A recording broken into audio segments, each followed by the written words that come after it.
hello গাইসের ঘর ওই গাইসের ঘর পিছনে দাও এসো হ্যালো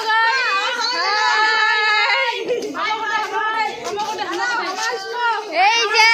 সবাই আছেন রে কি টেনশন নাই বাই বাই আজকে লাস্ট এই যে আমাদের প্রোডাক্ট দেওয়া হলো আজকে লাস্ট আজকের থেকে দেখা হবে না টাটা বাই বাই কেউ কিছু মনে করবেন না বিয়ে ওগুলো নিমন্ত্রণ করেন যে খাইয়া দিয়ে আসবো আচ্ছা আচ্ছা ঠিক আছে গাইস আমরা এই বাড়ি যাচ্ছি মোট তো ফটো সেই তুলি বলা নাই আচ্ছা কই আপনাদের প্রোডাক্ট ওই জানাবেন কেমন লাগছে এখন শ্বশুর বাড়ি যাব মেকআপ করব আর দুদিন পর পর বরের সাথে ঘুরতে যাব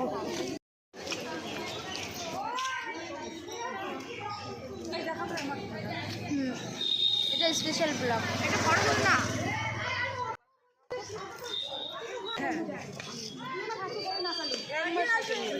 হয়েছে বা